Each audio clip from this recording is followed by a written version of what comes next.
Սիրելի բարեկամներ, ողջունում եմ ձեզ, ես քաղաքագետ Գյորգ Մելիքյանն եմ, սա Status Quo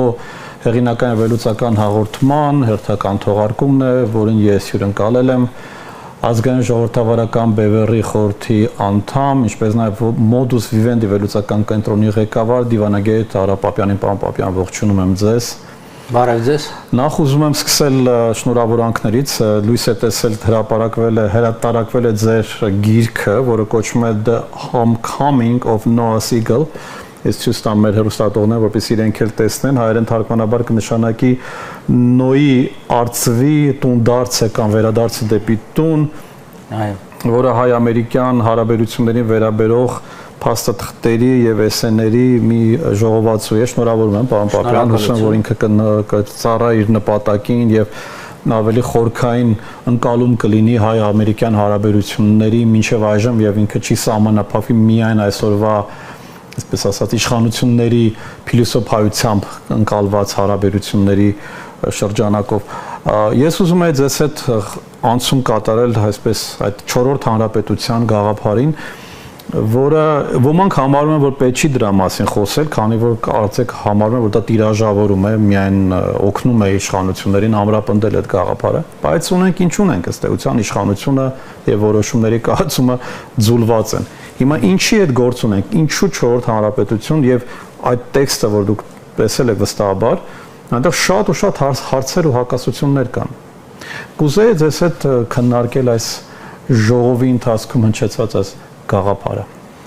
Ընդհանրապես հանրապետությունների այս համարակալումը, գիտենք, ավանդաբար գալիս է ֆրանսիական ավանդույթից, որը ունի իր պատմական հիմքերը։ Այսինքն ստեղծվել է հանրապետություն ֆրանսիական հեղափոխությունից հետո այն ընդմիջվել է կայսրությամբ, հետո նորից հանրապետություն, նորից կայսրություն եւ այսպես շարունակ, դրա համար ինքնստինքյան առաջացել է առաջ, երկրորդ, երրորդ, չորրորդ, մինչեւ 5-րդ հանրապետություն։ Այո։ Եվ այդ յուրաքանչյուր ժամանակաշրջան, այսպես յուրաքանչյուր հանրապետություն ունեցել է իր սահմանադրությունը, արմատապես տարբերվել է նախորդ հանրապետություններից, այսինքն իր կարգով, ել չեմ ասում, որ նախորդ ժամանակաշրջանը, որովհետև հաճախ միապետությունն է փոխարինվել հանրապետությամբ եւ հետո հակառակը, դա իմաստ ունի։ Ինչ որ անում է Նիկոլ Փաշինյանը, իմ կարծիքով սա պարզապես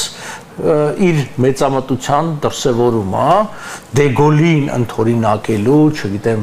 այդ ձևերի մեջ, որ եւ ինքը ինչպես նեոբոլշևիկ ինքը ուզում է ամեն ինչ ինքը անի։ Ինչպես ասում էր, ես իմ կետից եմ սկսում բանականությունները, ես իմ կետից եմ ամեն ինչ սկսում։ Ավելի ծայրահեղները մենք տեսել ենք, ծայրահեղ ինքնախ սիրահարված բռնատիրությունները, երբ որ ասենք սկսում են թվագրությունը իրենցից, ասենք Հյուսային Կորեան մենք գիտենք այնտեղ սկսում են, այսինքն Պապու ծննդյան օրից է եւ ոչ թե Քրիստոսի ծննդյան օրը կամ անգամ, այսինքն Մուհամեդի դեպի Մեկա հիջրայից եւ այլն։ Հիմա այս բաներն է, դա դրա մեծամտության դրսեւորումն է, բայց շատ ավելի խորքային եւ ավելի վտանգավոր է, որովհետեւ այսպես կոչված 4-րդ հանրապետությունը դա երրորդի վերանվանումը չի։ Դա ըստ էության շարունակություն լինելով երրորդի, դա ավելի հայազրկված, ապազգայնացված, հարմարված ադրբեջանա-թուրքական շահերին ուսերին դա է, որովհետև մենք տեսնում ենք այս քաղաքականություն եւ այդ հնչեցած մտքերը, որ կա, եղավ այդ համագումարի ժամանակ, ի՞նչ է տեղի ունենում։ Տեղի ունենում Հայաստանը պարզապես տարածքի, ոչ թե հայրենիքի, այլ տարածքի վերացման քաղաքականություն եւ ամեն ինչ պիտի լինի շատ, ոնց որ ասած, սովորական։ Իսկ մենք պիտի ընդունենք, որ այս տարածաշրջանում արմատները, ավանդույթները, արժեքները, ինչպես ուրիշ տարածաշրջաններ, շատ կարևոր են։ Այդ գիրքը, որ դուք վկայակոչեցիք, ասենք, որտեղ հայ-ամերիկյան հարաբերությունները կա, ես ինչու սրա վրա գնացի։ Անկամ ամերիկացի, որը որպես ժողովուրդ շատ երիտասարդ են եւ որպես էթնիկ ժողովուրդ դեռ չեն էլ կազմավորվել, դեռ այդ փուլում են։ Անկամ իրենց համար շատ կարևոր է իրենց անցյալը 100 տարի առաջ, 200 տարի առաջ ինչ են ունեցել, ինչ ավանդույթներ ա ձևավորվել։ Բա մենք, որ հազարամյակներ ապրել ենք այս տարածաշրջանում, մենք, որ մեզ համար այդ նույն Արարատը եղել է եւ մնում է կարևորագույն խորհրդանիշը դասել եւ դա պարզապես վերացել, ասել, որ դա ինչ որ մի սար է, դրանից օգուտ չկա, կամ ասել, որ այն ինչ որ ներկայիս վարչական կամ ես ասում եմ վարչական, որովհետև եթե ասեմ ինքնիշխանության սահմաններ, ճիշտ չի լինի, որովհետև ինքնիշխանության սահմանները այլ են, իմ պատկերացմամբ շատ ավելի լավ են, բայց այսպես ասենք, սովետական Հայաստանի սահմաններից դուրս է այդ ամբողջը համարել, որ անհիմնա, որ դա իրականության հետ կապ չունի, անհետ է, որովհետև բոլոր ժողովուրդներն էլ ուսումնասիրում են իրենց արմատները եւ դա բնավ չի կապվում, ասենք զուտեն տարածքի հետ, որ այսօր տնօրինում են։ Պարոն Պապյան, ինչ եք կարծում, համաձայն եք արդյոք այն դիտարկման հետ, որ այս 4 հանրապետություն ասած գաղափարը, իրականում այդ գաղափարը նոր չի, ժամանակին էլի հնչել են դեռևս ես պիտի ասեմ, որ 10-15 թվականից իհարկե ոմանք վերագրում են Արմեն Սարգսյանին, բայց դրանից առաջել է հնչել։ Ամեն մեկը յուրովի ընկալել է այդ փոփոխության անհրաժեշտությունը, բայց որևէ մեկը չի խոսել պարտված Հայաստանի տրամաբանության մեջ։ Հիմա մենք կարծեք գործ ունենք մի երևույթի հետ, որտեղ Նիկոլ Փաշինյանը փորձ է անում, ինչպես որ դուք եք նշեցիք, այնպես անել, որ մինչև այս այլևս ինչ որ եղել է, այլևս գոյություն չունի, այսինքն ջնջել ուղղակիորեն փաստաթղթով ջնջել Արցախը, փաստաթղթով ջնջել ամբողջությամբ 80-ականների ազատագրական պայքարը, դա մի կողմ թողնել այդ ամեն ինչը եւ սկսել զրոյական, այսպես կոչված իրական Հայաստանից։ Համաձայն եք այս դիտարկման հետ։ Գիտեք, ես հաճախ եմ Նիկոլ Փաշինյանին խմբի կոչում նեոբոլշևիկներ, որովհետև դա շատ բնորոշ է այդ նեոբոլշևիկյան, որոնք եկան օրինակ 17 թվականին իշխանության, այդ միտումը կար, բայց անգամ իրենք շատ արագ զգալով, որ հնարավոր չէ, առավել եւս հնարավոր չէ, որ դու աշխարհի մեջ ես, այդ քեզ միևնույն է հիշեցնում են։ Հիմա տեսեք, եթե ընդունենք անգամ, որ իր հետ ասած ինչ որ տրամաբանություն ունի, դա քո հարևանները եւս պիտի ընդունեն։ Օրինակ Ադրբեջանը հաստատապես չի ընդունում։ Իսկ Ադրբեջանը հստակ տանում է նրան, որ ինքը ինչ որ անցյալ է ունեցել, այդ անցյալը ժամանակ տիրապետում է քո Իրիվանին, Գոկչային եւ այլն։ Դա չի կարող, այսինքն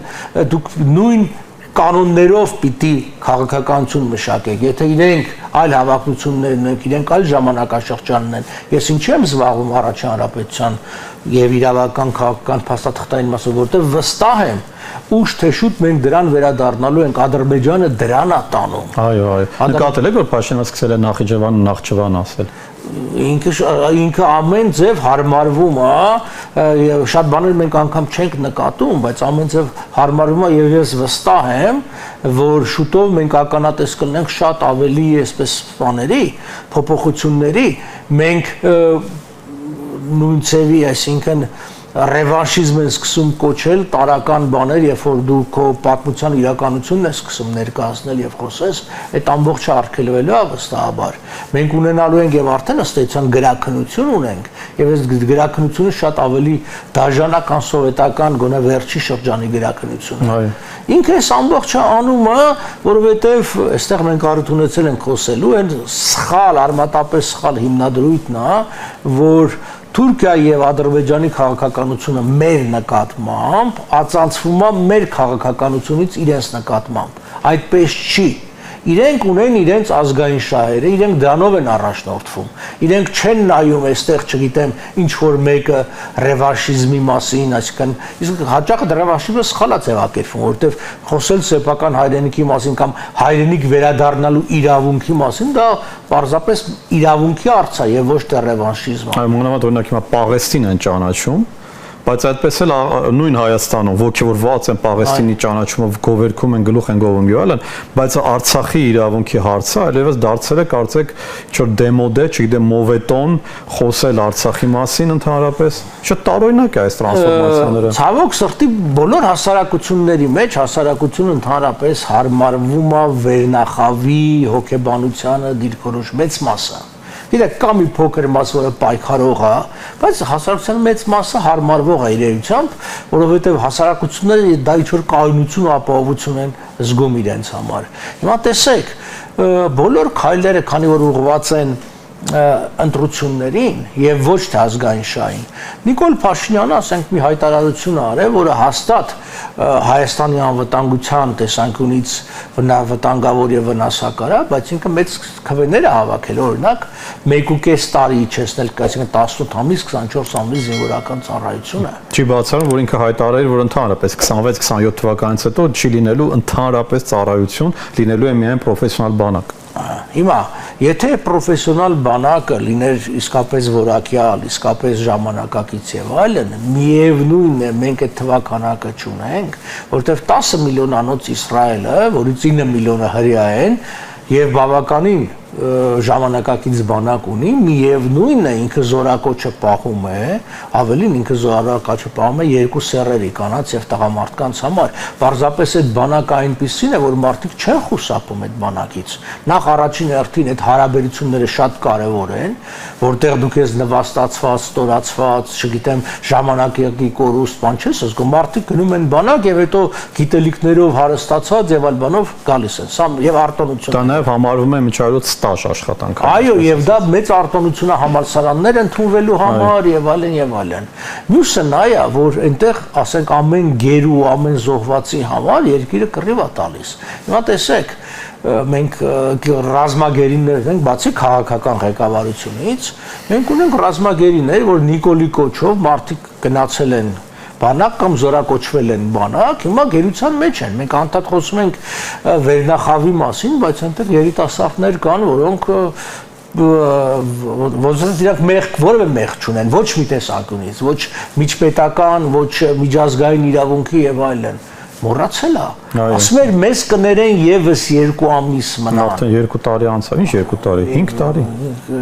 20 թվականի դեկտեմբերին ինքը ասում էր, դեկտեմբեր-հունվարին, որ եւս 2 ամիս, ասենքն 21 թվականից հիմա արդեն մենք 25 թվական ենք, 4 տարի անցել է, լրիվ էս ամբողջը։ Սրա մասին է խոսքը։ Իր քայլերը ուղղված են քվեներ կորզելուն։ Եվ ինքը լավ գիտի ինչի է դրա համար էլ անում է։ Իսկ էս ավելի բարդ առումով, ասենք 4-րդ հանրապետություն, չգիտեմ, իրական Հայաստան եւ այլն, ինքը սրանց մասին որևէ բանավեճ, որևէ հիմնավորում չունի։ Ինքը օգտվում է իր դիրքից, այսինքն կառավարությունը Այո, քարոզչական հսկայական հնարավորություններ ունի, այդ ամբողջը ոնց որ ասած տեսնում է ժողովրդի գլխին, մարդկանց մեծ մասն էլ բնական ամենուր է այցել։ Դա իրականում գրականության մեջ էլ հայտնի է, որ պետական քարոզչության դեմ, հատկապես ոչ ժողովրդավարական երկրներում, գրեթե անհնար է պայքարել գլոբալ առումով, դա շատ դժվար է։ Իհարկե շատերը ասում որ մեր մոտ ժողովրդավարությունը ահավասիկ ասեն, օրինակ, տեսեք, դուք հանգիստ խոսում եք, որ մեկը ձեզ չի արգելում, հետաքրքիր դիտարկում է դա, իհարկե արգելել են, ինձ են արգելել, ձեզ են շատ հարցերում խոչընդոտել, բայց պարոն Պապյան, մի բանին է ուզում անդրադառնալ բանակի հարցին, ըստ էության, եթե շարունակենք Նիկոլ Փաշինյանի տրամաբանությունը, ստացվում է, որ ինքը չի պատրաստվում պատերազմել, հետևաբար բանակի կարիք, որպես այդպեսին չկա, կա ընդհանրապես իրավունք պաշտպանության, որը ինքը տենց աղաղակում է, որ մենք պետք է ընդհանրենք զինատեսակ գնենք եւ այլն, դեռ հարց է թե ինչ են գնել, ինչ չեն գնել, բայց ինքը ըստ էության չի պատրաստվում բացարձակապես պատերազմ մղել, իր տրամաբանությունն այն է, որ մենք պիտի թույլ չտանք, որ նման բան լինի, բայց եթե հարցը ստալի, իսկ եթե ինքը դա ուզում է ասել, որ դա բացառվում է։ Ցանկացած մարդ իր կյանքում, ցանկացած քաղաքական գործիչ առավել եւս պետական կառավարման մեջ պիտի ամեն ինչ կառուցի վատագույն սցենարի համար։ Այո, գուցե այդ 5% է դրա հավանականությունը, բայց դուք այդ 5%-ի համար էլ պատրաստ ես։ Գիտեք ինչ, երբ որ դուք շենք եք կառուցում, ասենք 9 բալ եք կառուցում, նրա համար չէ որ ամեն օր 9 բալ երկրաշարժ է լինում։ Դրա համար է բավոր եղավ։ Հիմա պետությունն է, այո, մանավանդ եղել է եւ Ադրբեջանն էլ հարձակվել է եւ շարունակվում է լինել ագրեսիվ եւ անընդհատ սպառնում է դրա մասին եւ զենք առնում 4.9 միլիարդից հիմա բյուջեն հասցնում է 5.1 միլիարդի 200 միլիոն եւս ավելացնում է ռազմական ծախսերը, սա ուղղակի ռազմական ծախսեր են, թափես Ադրբեջանը նաեւ թաքնված ռազմական ծախսեր ունեն, որ վճարում է սոկարն հայտարարագրված, այո, ասենք դա բյուջեի միշտ է, հա, միշտ է եղել։ Հետևաբար դու չես կարող ասել, գիտե, ես պատերազմ չեմ ուզում, ես ամեն ինչ անում եմ, որ մենք էլ չենք ուզում պատերազմ, բայց դու պատրաստվում ես այդ տրամաբանությամբ, օրինակ Շվեյցարիան, որ աշխարհի ամենազինված երկրներից մեկն է, ընդհանրապես չպետք է որևէ բան աներ զինվեր, որովհետև 3 հարևաններն էլ ոնց որ թե Շվեյցարիան հարցակվելու բան, ես շվեյցարիա չասել, շվեյցարիան է։ Շվեյցարիան է, շվեդիան է, ճիշտ է։ Հա, շվեդիան ասել, շվեդիան, բայց շվեդիան էլ հենց դա շվեդիան էլ։ Հա, երկրի ղեկավարը պիտի վատթարագույնին երկիրը պատրաստի։ Հիմա մենք պիտի ձգտենք խաղաղության, բայց բոլորս էլ գիտենք, խաղաղությունը ռազմաքաղաքական հավասարակշռության վրա է խարսխում, հետևաբար դա պիտի արվի։ Դա մենք չենք տեսնում, էլ այդտեղ սխալ հիմնադրույթ կա, մոտավորապես հետևյալն է իրենց մտածողությունը, որտեղ լսել եմ շատերի հետ ներքին քննարկումներ, դե միևնույն է, այսպես թե այնպես մենք չենք կարող օրինակ Թուրքիային դիմադրենք, հետևաբար ինչ իմաստ ունի տարեկան օրինակի համար ասենք $1 միլիարդ փող ծախսել կամ $500 միլիարդ փող ծախսել զենք զինան, միևնույնն է պարտվելու ենք, ավելի լավ ոչ մի բան չանենք։ Դե հենց ինքը այս վերջերս մի միջոցառում եղավ, որտեղ ինքը շատ նորից նույն միտքը արտահայտեց, որ մենք ուժեղ լինենք ումից, մեր բանակը ումից պետք է ուժեղ լինի, որ երկրից։ Այս այն չէ, որ մենք չենք կարող, նրանք ունեն դաշնակիցներ, նրանք ունեն տարբեր տեսակի հնարավորություն, նրանց հնան մեզանից 10-15 անգամ ավել է, մենք չենք կարող, ումից պետք է եւ մյուս բանը, որ ինքը ասում է, մեր անվտանգությունը մեր լեգիտիմությունն է։ Նախ եթե տրամաբանության օրինակ Մոնղոլիան ընդհանրապես պիտի գոյություն չունենար, որովհետև Ռուսաստանի ու Չինաստանի արանքը հաստատ եւ ռազմականապես եւ տնտեսապես շատ թույլ է։ Նույնիսկ շատ երկրներ, բայց այստեղ խնդիրը այն չի, որ դու ավելի ուժեղ ես, խնդիրը այն է, որ դու հակահարված հասցնելու այնպիսի ունակություն ունենաս, որպեսզի թշնամիդ հասկանա, որ դա իր հարցակվի թե չհարցակվի, որովհետև քո թուլությունը բերում է գայթակղության։ Այս սխալ այդ բա որ դու թույլ ես ինքը քեզանից վտանգ չի զգում քո վրա չի արցակվի ոչ երբ որ դու թույլ ես ինքը գայթակղվում է քո վրա արցակվելու եւ կողքից էլ կան այսպես ասած ուժեր որ անդադ այդ բանին դրթում են բայց մենք այն վիճակի մեջ չենք որ անգամ ենթադրենք պարզ ասվում է որ Երևանը ադրբեջանական է Գյումրիան ադրբեջանական է եւ այլն իսկ ներկա ժամանակակից զենք զինամթերքի պարագայում այդտեղ քանակի ու բանի արծը ճիշտ կազմակերպման դեպքում դա մյուսը եթե դաշնակիցների արծա բաղ ղեկավարությունը դրա համար է որ դաշնակիցներ կարողանան ստեղծի ձեռք բերի աշխատանք կրա Դաշնակիցները նույն Թուրքիայի ներսում, իսկ մենք ինչ աշխատանք ենք տարել Թուրքիայի ներսում 20 միլիոնից ավել ալևի է ապրում նրանց հետ հարաբերությունները զարգացնելու, թեկուզ եւ հասարակական կառույցների միջոցով, նույն քրդերի հետ մենք ինչ հարաբերություններ ունենք։ Այս ամբողջը շատ կարևոր հարց է։ Ժամանակին զբաղվում էինք թալիշներով փակեցին այդ ամբողջը, իսկ այդ շարժումը միևնույնն է, թալիշները, թաթերը, ավարները, այսինքն, այո, միայն ռազմական բաղադրիչը չի, բայց ամեն պարական երկրի անվտանգության համար պիտի այդ աշխատանքը տարվի, կարճ ասած, մենք բոլորս մի նավի մեջ ենք, մենք այդ նավի թիավարներն ենք, հաճախ ջանասիրաբար ենք թիավարում, բայց եթե նավապետը սխալ ուղղությամբ է տանում, մեր ջանասիրաբար թիավարելը չի կարող փոխել նավի ուղղությունը, պիտի նավապետին փոխել։ Փաշինյանը այս ուղերձում կամ արդեն դա կարելի է համարել իրենց մանիֆեստը ընտրությունների, եկեք բարձ ասենք, իրենք արդեն գնում են ընտրությունների, սկսել են վաղուց այդ գործընթացը, որոշ քաղաքական ուժեր արդեն իրենք էլ են այդպես ակտիվացել, տարբեր փորձում են իրենց դիրքավորել այդ տեքստում մի քանի դիտարկում մի քանի անդրադարձ կան վերաբերյալ Ռուսաստանի հետ հարաբերությունների, Եվրամիության եւ այլն։ Ռուսաստանի հետ իրենք նշում են, որ պետք է խորացեն հարաբերությունները եւ վերաֆորմատավորման անհրաժեշտություն կա։ Եվրամիության հետ նշում են, որ եւս շարունակում են իրենց հարաբերություն խորացնել։ Սա տարբեր տեղեր առաջացնում է որոշակի կոնտրաստային կամ հակասական ընկալումներ, բայց իշխանությունը շատ հստակ ասում է, որ ինչ խնդիր կա օրինակ ենթադրենք լինելու Շանհայյան կազմակերպության մեջ, որովհետև ինքը ոչ մի կապ չունի մաքսային պարտավորությունների հետ։ Եվրամիության հետ մենք այսինքն Եվրամիության հետ մենք կարող ենք հանգիստ շարունակել, այն ինչ որ շարունակում ենք շարունակել նաև Ռուսաստանը, մեկը մյուսին չի հակասում։ Դուք ինչպես եք տեսնում։ Չէ, հիմա էլ նույն Նիկոլ Փաշինյանը ասում է մենք կարող ենք համապատասխանել Եվրամիության ստանդարտներին, բայց պարտադիր չի Եվրամիության անդամ լինել։ Նայեք, Նիկոլ Փաշինյանի հենց խնդիրն այն է, որ նա չունի հետևողական։ Ինչի՞ է, բայց ինչ սխալ բան չի միջալոց։ Սխալ բան չի, բայց ինքը պատեհապաշտ է։ Այսինքն որ ինքը ասում է չի լինի այո, Շանհայը չի հակասի միգուցե ԵԱՏՄ-ին, բայց Շանհայը հաստատ հակասում է Ամերիկայի հետ հարաբերություններին։ Այսինքն այստեղ միայն կառույցների խնդիր կա, շահերի խնդիր, դու պիտի կողմնորոշվես եւ հնարավոր չի այս իրավիճակում առաջ հնարավոր էր, երբ որ ավելի մեղմ էր հակասությունները, իսկ հիմա ստեյցան Արևմուտք եւ Ռուսաստան, իսկ Ռուսաստանը ինչ որտեղ էլ Չինաստանը դիմակայության մեջ են առնվազն, եթե չասենք պատերազմի մեջ են, այս ամբողջը կա։ Բայց ես ուզում եմ մի բանի վրա ուշադրություն մենք դարձնենք, որ այս 4 հանրապետություն եւ այլն, որը հիմնարար դրույթ է, այսինքն փորձա փոխել մեր նորագույն պատմության, այսպես զարգացման մայրուղին եւ այլն, սա ընդունվում է կուսակցական կառույցի կողմից, անգամ ազգային ժողովում չէ։ Ասենք կարելի է, չէ, ձևականորեն փորձ անել, այս մտցնել հարցը ազգային ժողով, այնտեղ քվեարկել մեծամասնությունը եւ ազգային ժողովով անցկացնել։ Դա մի քիչ ուրիշ ձև է, Պապյան, կարծում եմ իրենց ռազմավարություն փոքր այլ է մարտավարությունը։ Իրենք փորձում են սա գաղափարային առումով ենթագիտակցության մեջ մտցնել, որից հետո իրենք կգան սահմանադրության փոփոխությանը, եթե անցավ սահմանադրական փոփոխությունը, այդ ժամանակ իրենք դա կփորձեն ինստիտուցիոնալիզացնել, այսինքն դարձնել օրենքի կամ եւ այլնի 4-րդ իշխանություն, որպես նոր սահմանադրություն, նոր հարաբերություն, եւ հիմա իրենք դա չեն անել։ Դե դրա մասին Փաշինյանը հայտարարեց, ըստ էության հիմա իրան գաղափարախոսական հենքն են ստեղծում, այդ ամբողջը անում են, չէ, բայց ամեն դեպքում խնդիրը հետեւյալն է, սա ակնհայտորեն կուսակցապետություն է դարձել։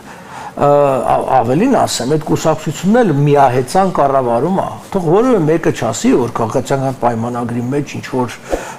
լուրջ հարց որոշող կա, Նիկոլ Փաշինյանն է, մենք տեսնում ենք, ինքը ուզում է անգամ համագումարի մասնակցեն կամ չմասնակցեն, իր ինքնավորոշում, չգիտեմ ով ընտրվի կամ չընտրվի եւ այլն, մի բան, որը անգամ սովետի օրոք կոմունիստական կուսակցության մեջ չէր, այնտեղ գոնե խմբավորումներ կային, այնտեղ տարբեր մարդիկ կային, ազդեցիկ, ոչ ազդեցիկ կային, երբեք չի եղել անգամ կոմկուսի մեջ միահեծան կառավարում, այսինքն անգամ Ստալինի ժամանակ իր շուրջը տարբեր խմբավորումներ կային։ Հիմա չկա ձևի համար։ Այս Նիկոլ Փաշինյանը ստեղծել է մոտավորապես այն մի անեկդոտ կա, հրեային ասում են դուք տատանումներ ունեցել եք կուսակցության գծից, ասում եմ ոչ, ես տատանվել եմ կուսակցության գծի հետ միասին։ Հիմա ինքը տատանվում է, կուսակցության գծի ինքը տատանում է, ով հասցնում է իր հետ միասին տատանվի, այդ լավ է։ Իսկ ով որ հանկարծ չփոթվում է, չի հասցնում կամ մի քիչ ուշ է ասում Նիկոլ Փաշինյանը ճիշտ է, որովհետև Նիկոլ Փաշինյանը շատ հաճախ իրարամերժ մտքեր է ասում։ Այսինքն այդ ոչ միայն տեքստի մեջ է, նրա հայտարարած մտքերը որևէ մեկը չգիտի ինչա։ Հիմա ձևականորեն քայլեր ցուցադրական արվեցին իբր արևմուտք են գնում, հետո պարզվեց որ այդ արևմուտքը կամ Շանհայի միջոցով է կամ էլ պիտի Մոսկվայի միջոցով գնա, դե նման Մոսկվա տեսնենք, եւ սա դեռ մի կողմ եմ դնում ճիշտն ու սխալը,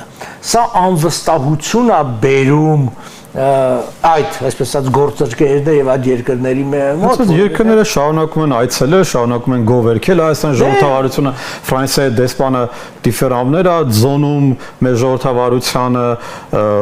Եվրամիության տարբեր չինովնիկներ ուղղակի հիացած են,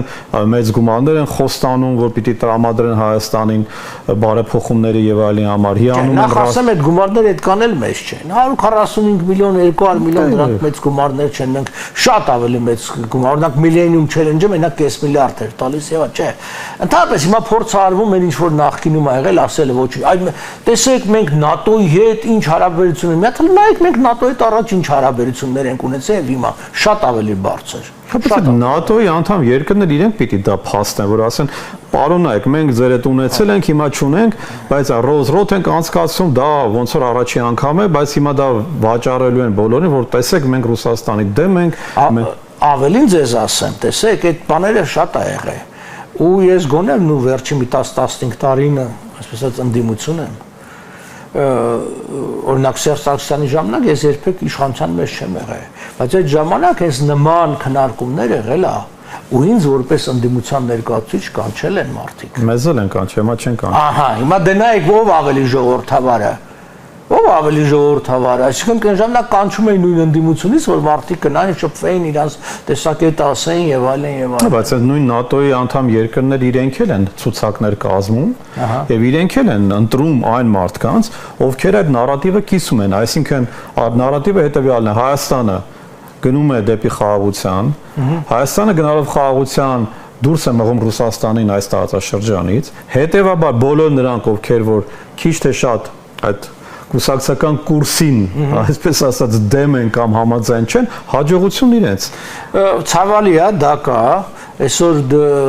դեսպանատները աչք են փակում շատ եւ մարդու իրավունքների խախտումների նկատմամբ եւ այլ, այսպես ասած, ոտնահարումների, որ այդ կլներ եւ դա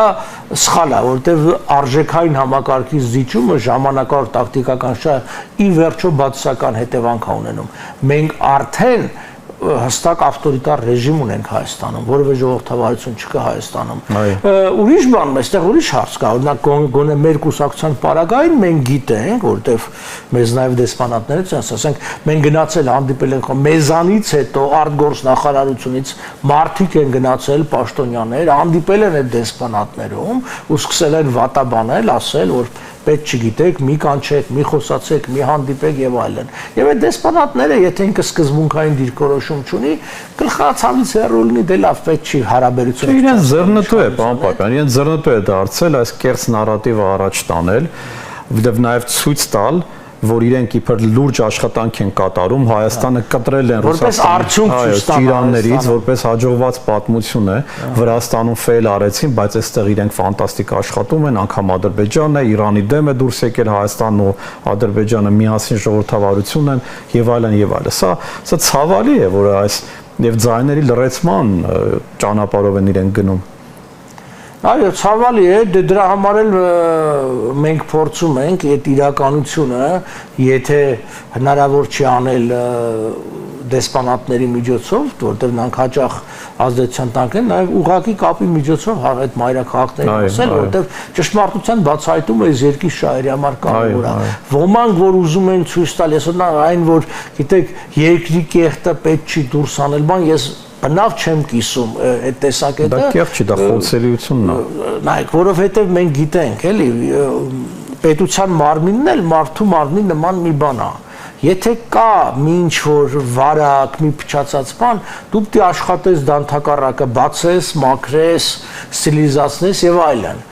Դրա անտեսումը ավելի վատ է։ Եվ մենք դա տեսել ենք հիմա էլ նույն 44-օրյա պատերազմի պարտության պատճառներից մեկը նա էր, որ շատ բաներ, որ տեսնում էինք, լռության էր մատնվում։ Սկզբից լռության էր, որովհետև կարևոր չէր, հետո ուրիշ եւ այլն։ Դա համար պետք է մենք բոլորս, քանի որ ուզում ենք այդ հայրենիքը ուժեղ ու հզոր լինի, պիտի խարսխվել ամեն ինչ ճշմարտության արդարության վրա։ Պարոն Պապյան, շատ շնորհակալ եմ։